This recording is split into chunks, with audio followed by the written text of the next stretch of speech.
Hello everyone. आज की class में हम थर्मोडायनेमिक्स या थर्मल इंजीनियरिंग सब्जेक्ट के सिलेबस के बारे में चर्चा करेंगे। ठीक है, तो थर्मोडायनेमिक्स सब्जेक्ट क्या है ये चर्चा करेंगे और उसका जो पहला यूनिट है ये यूनिट 1 के सिलेबस के बारे में हम लोग चर्चा करेंगे कि यूनिट 1 में हम लोग क्या क्या पढ़ने जा रहे हैं। ठीक है, तो यूनिट 1 में 5 टॉपिक है। चूंकि फर्स्ट यूनिट है इसलिए पूरा बेसिक्स सारे चीजें बेसिक कंसेप्ट्स को रिलेट करेगा, एप्लीकेशन पार्ट कम आएगा। ठीक है, तो बहुत इंपॉर्टेंट भी है और इसको एक एक करके हम लोग अलग अलग वीडियो में समझेंगे, अलग अलग क्लास में समझेंगे। ठीक है, तो आइए देखते हैं, एक बार जस्ट गो थ्रू करते हैं सिलेबस के कि क्या क्या हमें पढ़ना है। तो पहला बेसिक कंसेप्ट्स के अंतर्गत सब्जेक्ट के बारे में बताऊंगा कि सब्जेक्ट क्या है, क्यों पढ़ रहे हैं। ठीक है, और फिर इसमें स्टार्ट होगा बेसिक कंसेप्ट में सबसे पहले आएगा आपका सिस्टम एक टर्मिनोलॉजी है जो कि यूज होता है थर्मोडायनेमिक्स में। तो सिस्टम क्या है, सिस्टम का टाइप कितना है और उसका एग्जांपल। तो एग्जाम पॉइंट ऑफ व्यू से ये इंपॉर्टेंट है, थ्योरी क्वेश्चन में आता रहता है कि सिस्टम क्या है और उसके टाइप का विथ एग्जांपल डिफाइन करिए। 2 से लेकर 5 नंबर में ये क्वेश्चन आता है। ठीक है, फिर दूसरा होता है थर्मोडायनेमिक प्रॉपर्टीज। किसी भी थर्मोडायनेमिक जो ये सिस्टम होगा उसको डिफाइन करने के लिए जिन चीजों का उपयोग किया जाता है उसको बोलते हैं प्रॉपर्टी। तो थर्मोडायनेमिक प्रॉपर्टी क्या है और इसके टाइप दूसरा पढ़ेंगे, थर्मोडायनेमिक प्रॉपर्टी और इसके टाइप। इसके अलावा एक पढ़ेंगे हम लोग जीरोथ लॉ ऑफ थर्मोडायनेमिक, और पढ़ेंगे हम लोग इक्विलिब्रियम कंडीशन। तो बेसिक कंसेप्ट के अंतर्गत बेसिकली ये 4 चीजें, इसके अंतर्गत छोटे छोटी चीजें और आएंगी। इसमें न्यूमेरिकल नहीं है बेसिक कंसेप्ट में, क्वेश्चन पॉइंट ऑफ व्यू से ये इंपॉर्टेंट है। जीरोथ लॉ ऑफ थर्मोडायनेमिक्स को पूछा जाता है और ये थोड़ा कम इंपॉर्टेंट है, लेकिन बेसिक कंसेप्ट से इसलिए इनको जानना भी बहुत जरूरी है। ये सबको एक एक करके देखेंगे हम लोग। फिर दूसरा आता है important point, first law of thermodynamics. यहाँ पे आप देख रहे हैं कि ये जीरोथ लॉ ऑफ थर्मोडायनेमिक्स पहले पढ़े, फिर फर्स्ट लॉ ऑफ थर्मोडायनेमिक्स, फिर आगे आएगा second law of thermodynamics, third law of thermodynamics. Actually में 4 लॉज है थर्मोडायनेमिक्स के लिए। तो सबसे पहले फर्स्ट लॉ ऑफ थर्मोडायनेमिक्स आ गया था, उसके बाद आया जीरोथ लॉ ऑफ थर्मोडायनेमिक्स। तो फर्स्ट के आगे क्या रख सकते थे, तो एक ही ऑप्शन था जीरोथ लॉ। तो थोड़ा छोटा है लेकिन इंपॉर्टेंट है, तो इसके इंपॉर्टेंस भी समझेंगे। फिर जीरोथ लॉ के बाद आया आपका फर्स्ट लॉ। तो फर्स्ट ऑफ थर्मोडायनेमिक्स क्या होता है, ये बेसिकली मैं बताऊंगा कि कैसे ये एनर्जी का कन्वर्जन है और क्या क्या है। तो इस पे बेस्ड न्यूमेरिकल आना शुरू हो जाता है फर्स्ट ऑफ थर्मोडायनेमिक्स। अब यहाँ पे हम लोग धीरे धीरे सब्जेक्ट के अंदर जा रहे हैं। ठीक है, बेसिक समझने के बाद फिर इधर आगे थोड़ा सा स्पीड पकड़ेंगे। फिर क्या है thermodynamic process. First of thermodynamics जानने के बाद जो थर्मोडायनेमिक प्रोसेस है that is based on the ideal gas. जो आइडियल गैसेस होती है उसके लिए 4 थर्मोडायनेमिक प्रोसेस यहाँ पे हम लोग पढ़ेंगे। तो ये है आपका आइसोबारिक, आइसोकोरिक, आइसोथर्मल और लास्ट आपका होता है रिवर्सिबल एडियाबेटिक प्रोसेस। इस तरीके से एक 4 थर्मोडायनेमिक प्रोसेस है। चारों थर्मोडायनेमिक प्रोसेस के लिए हम Q निकालेंगे, U निकालेंगे और W निकालेंगे। ठीक है, और साथ में उसके रिलेशनशिप निकालेंगे गैस कैरेक्टरिस्टिक इक्वेशन से। तो ये सब चीज क्या है, कैसा है, तो सबको एक एक करके देखते जाएंगे। आप ऊपर को जानते जाओगे फिर ये सब चीज आसान होते जाएगा, इसलिए एक सीक्वेंस में ही आप क्लास अटेंड करिए। फिर ये बहुत इंपॉर्टेंट है, इससे छोटे छोटे 1-2 न्यूमेरिकल आने की संभावना है। ये जो छोटे छोटे फार्मूला इससे जनरेट होगा वो फार्मूला को अलग से आप अपने फार्मूला कॉपी में रखिए और उसको उपयोग करके छोटा छोटा न्यूमेरिकल आता है। ठीक है, फिर फर्स्ट ऑफ थर्मोडायनेमिक्स का अपना कुछ लिमिटेशंस है जिसको ओवरकम करने के लिए फिर अगला लॉ आया उसको बोलते हैं सेकंड लॉ ऑफ थर्मोडायनेमिक्स। तो सेकंड लॉ ऑफ थर्मोडायनेमिक्स देखेंगे, ये काफी इंपॉर्टेंट है। तो second law of thermodynamics exam में इससे बड़ा क्वेश्चन आता है। तो इसके अंतर्गत में 2 स्टेटमेंट है, एक को बोलते हैं केल्विन प्लांक स्टेटमेंट और दूसरा को बोलते हैं क्लॉसियस स्टेटमेंट। ये अब थोड़ा एप्लीकेशन पार्ट हो गया। तो first second law of thermodynamics लिखने के लिए आता है, उसका दो स्टेटमेंट लिखने के लिए आता है। इसके आगे हम लोग कुछ इंपॉर्टेंट चीज चालू हो जाता है। फिर क्लॉसियस इनइक्वालिटी, इसी क्लॉसियस का इनइक्वालिटी है, ठीक है। फिर लास्ट, हाँ इससे पहले बता दूं कि आपको न्यूमेरिकल यहां से आना शुरू होता है, सबसे ज्यादा न्यूमेरिकल इसी से आएगा, क्योंकि जो केल्विन और प्लांक का जो स्टेटमेंट बेस्ड है वो एप्लीकेशन पार्ट है, मतलब यहीं से हम लोग पढ़ना शुरू करते हैं। क्लास जो केल्विन प्लांक स्टेटमेंट है उसके अंतर्गत आएगा आपका हीट इंजन, और क्लासियस स्टेटमेंट क्या है के अंतर्गत आएगा आपका हीट पंप और रेफ्रिजरेटर, ठीक है। तो हीट इंजन पे बेस्ड न्यूमेरिकल काफी ज्यादा आता है। ये दोनों लॉ के पढ़ने के बाद यहीं पे क्लॉसियस इनइक्वालिटी के पहले एक सबसे इंपॉर्टेंट चीज है Carnot cycle. Carnot cycle, this is the most important part of the unit, क्योंकि इसी जैसे हम लोग नेक्स्ट यूनिट में जाएंगे तो पूरा कंसेप्ट उपयोग होगा आपका कार्नोट साइकिल का। तो कार्नोट साइकिल का पीवी टीएच डायग्राम सभी में, यहां पर भी हम लोग जितना भी प्रोसेस पढ़े हैं सबके लिए आपको पीवी डायग्राम और टीएच डायग्राम बनाने आना चाहिए। साथ ही साथ जैसे ही आगे बढ़ते हैं तो ये प्रोसेस शुरू हो जाता है, तो इनके लिए भी ये साइकिल शुरू हो जाते हैं। तो साइकिल के लिए भी जितना भी साइकिल पढ़ेंगे, यूनिट 1 में तो हम लोग कार्नोट साइकिल पढ़ रहे हैं, वो एक रिफरेंस रहेगा, आदर्श केस रहेगा। लेकिन जैसे आगे यूनिट में जाएंगे तो और भी साइकिल पढ़ेंगे, तो सबके लिए आपको पीवी डायग्राम और टीएच डायग्राम आना चाहिए। तो ये पीवी डायग्राम टीएच डायग्राम हम लोग यहाँ से बनाना शुरू करते हैं। यहाँ पे आते आते हम लोग को मास्टरी हासिल हो जाना चाहिए। फिर क्लॉसियस इनइक्वालिटी था, और जो भी न्यूमेरिकल आएगा कार्नोट साइकिल पे बेस्ड सबसे ज्यादा न्यूमेरिकल आता है। फिर आपका हीट इंजन, हीट पंप और रेफ्रिजरेटर पे भी बेस्ड न्यूमेरिकल आता है। तो सेकंड लॉ ऑफ थर्मोडायनेमिक्स ये मान सकते हैं कि सबसे इंपॉर्टेंट पार्ट है। ये जस्ट बेसिक था, नीचे वाले को समझने के लिए ये जानना जरूरी है। फर्स्ट लॉ ऑफ थर्मोडायनेमिक्स भी बेसिक ही है। फर्स्ट लॉ ऑफ थर्मोडायनेमिक्स में एक और इंपॉर्टेंट चीज मैं भूल रहा था, इसमें एक सबसे इंपॉर्टेंट पार्ट है steady flow energy equation. Steady flow energy equation और इसका एप्लीकेशन पार्ट, ठीक है। स्टडी फ्लो एनर्जी इक्वेशन और इसका एप्लीकेशन पार्ट बहुत इंपॉर्टेंट है। फर्स्ट ऑफ थर्मोडायनेमिक्स से अगर कुछ आता है तो स्टडी फ्लो एनर्जी इक्वेशन आता है, या उसका न्यूमेरिकल कभी कभी पूछा है, रेयर केस है, लेकिन उसका एप्लीकेशन पार्ट को ज्यादातर पूछा है और स्टडी फ्लो एनर्जी इक्वेशन को डिराइव करने के लिए पूछा है, ठीक है। और लास्ट टॉपिक है आपका entropy. This is again important part. Numerical तो आपके लेवल पे नहीं पूछता, डिप्लोमा लेवल पे इसको नहीं पूछा जाता, लेकिन इंजीनियरिंग में इससे न्यूमेरिकल आता है। लेकिन बहुत अच्छा कंसेप्ट है। पूरा जितना भी इधर हम लोग कंसेप्ट तैयार किए हैं वो सब का उपयोग लास्ट में एंट्रोपी में होता है, ठीक है। तो ये रहा आपका जस्ट गो थ्रू किए हम लोग सिलेबस से, आपको पता चल रहा है कि कहाँ पे कितना इंपॉर्टेंट है। आप एक बार पूरे वीडियो को यहाँ लास्ट तक देख लेंगे, उसके बाद फिर से इसको देखना तो आपको अच्छे समझ में आएगा कि क्या क्या चीज कैसा कैसा, उसके हिसाब से आपको फोकस करते बनेगा, ठीक है। तो ये रहा हमारे सिलेबस का layout for the first unit of thermal engineering. Thermal engineering का यूनिट नंबर 1 का ये लेआउट है, ठीक है। आइए चर्चा करते हैं कि थर्मोडायनेमिक्स होता क्या है।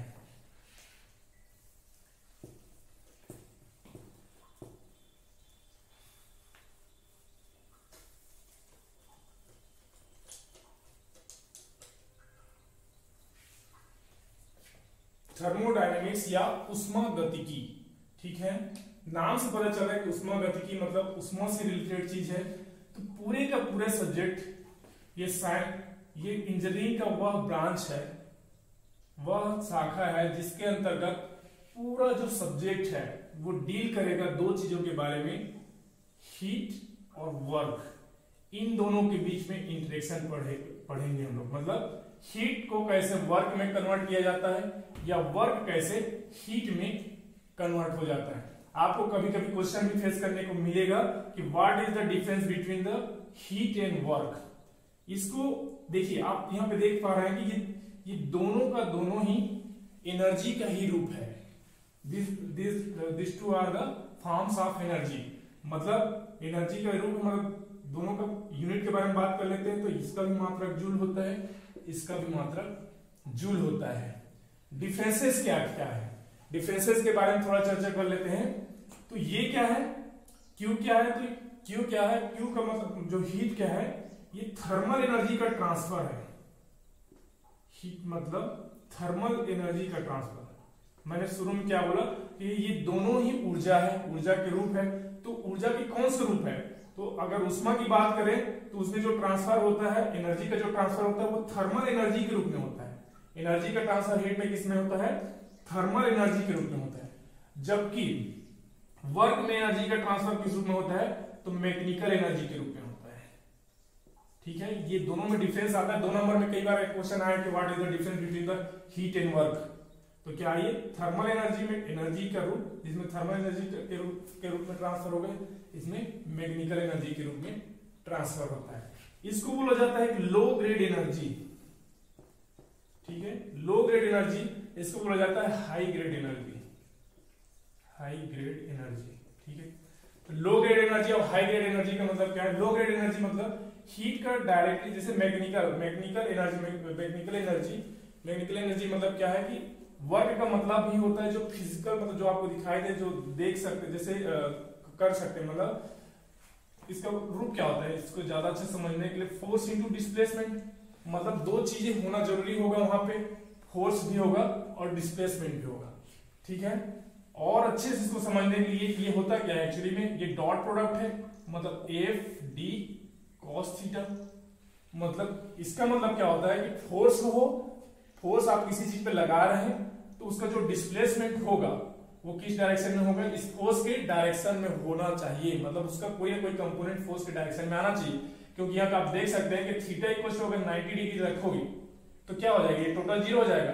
कहने का मतलब क्या, आप अगर फोर्स जिस डायरेक्शन में लगा रहे हो, अगर डिस्प्लेसमेंट किसी और डायरेक्शन में होगा तो वो कार्य नहीं कहलाएगा। तो ये ध्यान रखना है कि इसके होने के लिए, कार्य के होने के लिए क्या चाहिए, फोर्स और डिस्प्लेसमेंट चाहिए। जबकि हीट एनर्जी मतलब मैकेनिकल एनर्जी के ट्रांसफर के लिए 2 चीजें चाहिए, फोर्स और डिस्प्लेसमेंट। जबकि हीट एनर्जी के ट्रांसफर के लिए क्या चाहिए, हीट एनर्जी के ट्रांसफर के लिए चाहिए टेम्परेचर डिफरेंस। टेम्परेचर डिफरेंस मतलब क्या, कि एक का तापमान जैसे 1000 केल्विन है, एक बॉडी है, और दूसरे का तापमान 300 केल्विन है। अब इन दोनों को किसी सुचालक से अगर कनेक्ट कर दो जो ऊष्मा का अच्छा चालक है, तो क्या होता है, एक दूसरे में हीट का ट्रांसफर होगा, कहां से कहां, ये हाई टेम्परेचर से लो टेम्परेचर की ओर होता है। ठीक है, तो एक बार फिर से देखते हैं, हीट और वर्क पूरा सिलेबस डील करेगा, पूरा थर्मोडायनेमिक्स। एक्चुअली में मैकेनिकल इंजीनियरिंग का 3 ही पार्ट है, मैकेनिकल, थर्मल और प्रोडक्शन। तो थर्मोडायनेमिक्स क्या आता है, जब थर्मल का पार्ट है, मतलब थर्मल इंजीनियरिंग।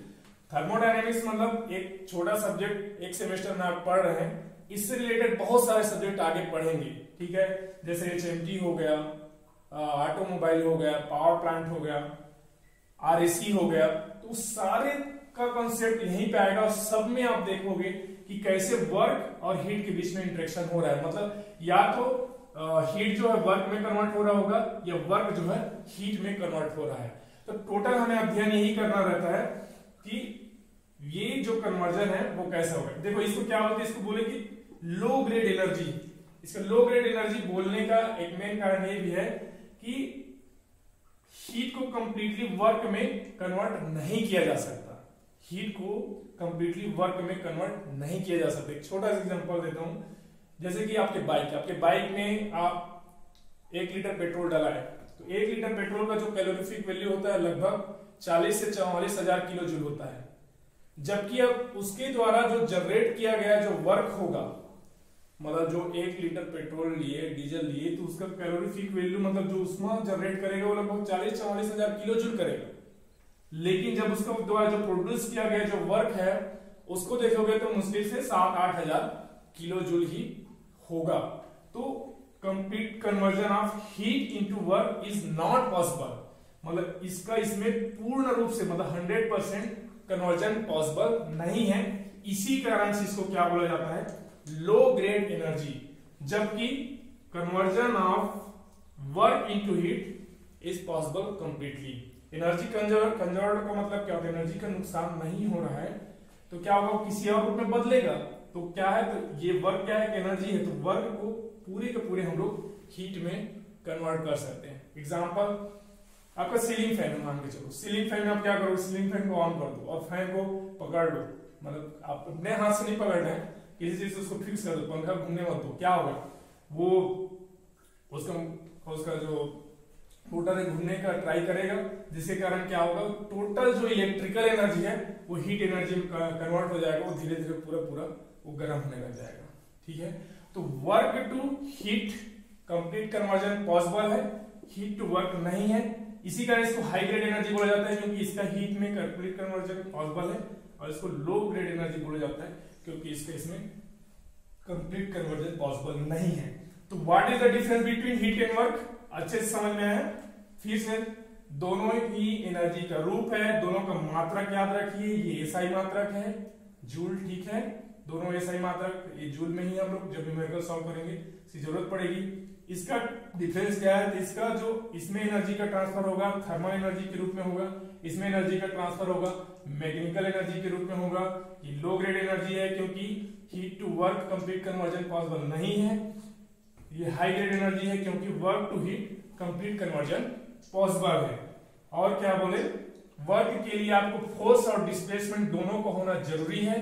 बात का केस और भी मैंने इसको बोला कि फोर्स का अगर डिस्प्लेसमेंट का डायरेक्शन फोर्स के ही डायरेक्शन में हो तभी वर्क का माना जाएगा, अदरवाइज तभी कार्य होना है, अदरवाइज नहीं होगा। इसके लिए क्या जरूरी है, थर्मल एनर्जी का ट्रांसफर होने के लिए तो टेम्परेचर डिफरेंस, जब दो बॉडी डिफरेंट टेम्परेचर पे होगा तब उसको हम लोग तब वहां पे थर्मल एनर्जी का ट्रांसफर पॉसिबल है। बहुत इंपॉर्टेंट चीज है ये, इससे 2 नंबर 3 नंबर में आता है what is the difference between the heat and work. ठीक है,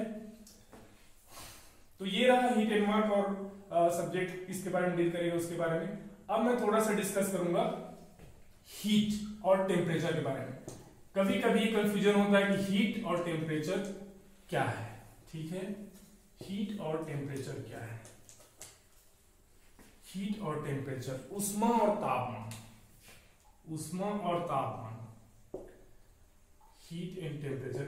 ये क्यों मैं कर रहा हूं, क्योंकि कंफ्यूज करता रहता है, कभी कभी हीट को ही टेम्परेचर मान लेते हैं, टेम्परेचर टू हीट है क्या, हीट क्या है, ये एक एनर्जी है, टेम्परेचर क्या है, इट इज द मेजरमेंट है, ये measurement of intensity of heat, मतलब कितना अधिक उसमें हीट है या कितना कम हीट है उसके मेजरमेंट करते हैं। इंटेंसिटी मतलब क्या, उसका इंटेंस, हाउ मच इंटेंस, कितना है, या फिर ऐसे बोल सकते हैं it is the degree of hotness और कोल्डनेस।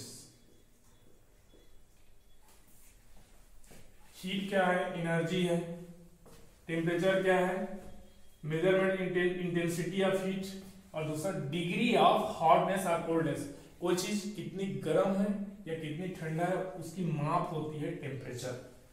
अब देखो इसको किससे मापा जाता है, तो ये सिंपल जूल है, इसका एसआई मात्रक, इसका एसआई मात्रक क्या है, इसका एसआई मात्रक है केल्विन, और भी मात्रक है जैसे कि फ़ारेनहाइट, आपको फीवर आता है तो वो 101 पॉइंट फीवर है, मतलब क्या 101 फ़ारेनहाइट होता है, इसको डॉक्टर स्केल बोला जाता है। सिंपल और degree centigrade, this is very normal, मतलब बाकी लोग उपयोग करते हैं इसको, साइंटिस्ट इंजीनियर उपयोग करते हैं, हमारे कैलकुलेशन पर्पज पे ऐसा यूनिट का उपयोग हम लोग करेंगे। बाकी चीजों में जो रियल लाइफ में इसका उपयोग ज्यादा होता है। ठीक है, जैसे किसी सिटी का टेम्परेचर होता है, आज दिल्ली के तापमान 12 डिग्री सेंटीग्रेड था, तो इस तरह से। ठीक है, तो ये अंतर हमें समझ में आना चाहिए कि ये क्या है, हीट क्या है और एनर्जी क्या है, हीट क्या है और टेम्परेचर क्या है। एक छोटा सा ये भी बता देता हूं कि क्योंकि हमारे न्यूमेरिकल में बहुत सी बार ये आएगा कि डिग्री और केल्विन में संबंध, डिग्री और केल्विन, बाकी सारी चीज में भी संबंध पता है तो अच्छी बात है, नहीं तो उतना जरूरत नहीं है, आपके न्यूमेरिकल में डायरेक्ट डिग्री और केल्विन में संबंध आना चाहिए। ठीक है, तो ये रहा हीट और टेम्परेचर में डिफरेंस।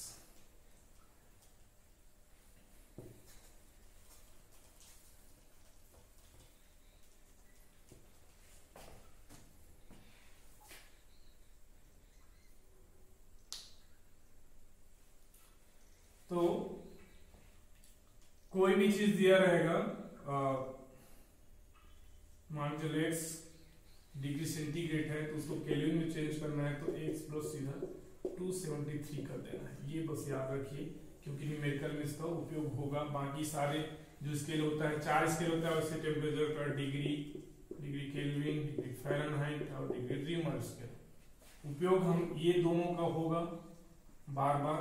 आपको न्यूमेरिकल प्रॉब्लम में जनरली ये वैल्यू दिया रहेगा डिग्री सेंटीग्रेड में, आपको सॉल्व करने के लिए उसको केल्विन में कन्वर्ट करना पड़ेगा। तो जो भी वैल्यू दिया रहेगा उसको केल्विन में कन्वर्ट करना। एग्जांपल जैसे 27 डिग्री सेंटीग्रेड है, दे दिया है कि किसी रूम का तापमान 27 डिग्री सेंटीग्रेड है, उसको केल्विन में क्या बोलेंगे, तो 27 प्लस 273 मतलब 300 केल्विन।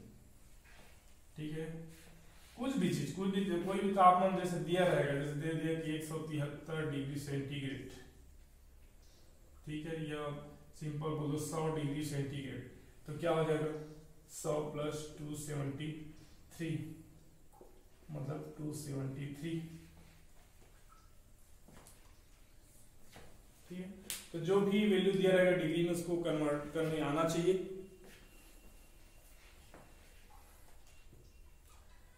तो ये रहा बेसिक चीज, बहुत ही बेसिक चीज के बारे में हम लोगों ने बात कर लिया कि सब्जेक्ट यूनिट 1 में क्या पढ़ने वाले हैं, क्या क्या चीज आपको पता होना चाहिए।